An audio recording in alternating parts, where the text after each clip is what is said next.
హైదరాబాద్ అంబర్పేట పట్టణ సామాజిక ఆరోగ్య కేంద్రంలో 5 కోట్ల వ్యయంతో నిర్మించనున్న 30 పడకల ఆసుపత్రి భవన నిర్మాణ పనులను త్వరగా చేపట్టాలని జిల్లా కలెక్టర్ అనుదీప్ దురిశెట్టి అధికారులను ఆదేశించారు. బుధవారం అంబర్పేట్ ఎంసీహెచ్ కాలనీలో పట్టణ సామాజిక ఆరోగ్య కేంద్రంలో కలెక్టర్ ఆకస్మికంగా తనిఖీ చేశారు.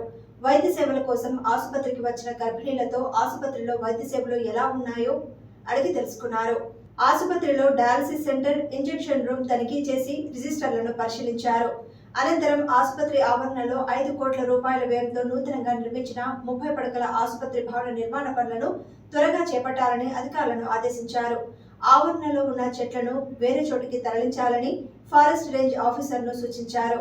ఆసుపత్రి పక్కన గల భవన యజమానులు ఆసుపత్రి ఆవరణలో చెత్త వేసే వారిపై పెనాల్టీ వేయాలని, వినకపోతే క్రిమినల్ కేసు నమోదు చేయాలని అధికారులకు ఆదేశించారు. ఆసుపత్రిలో ఉన్న ఆక్సిజన్ ప్లాంట్ పనిచేసేలా చూడాలని డీసీహెచ్ఎస్ ను ఆదేశించారు. ఆసుపత్రికి కావలసిన పరికరాల గురించి ప్రతిపాదనలు సమర్పించాలని కలెక్టర్ తెలిపారు. ఆసుపత్రిలో శానిటేషన్ మెరుగ్గా ఉండేలా జీహెచ్ఎంసీ అధికారులను ఆదేశించారు.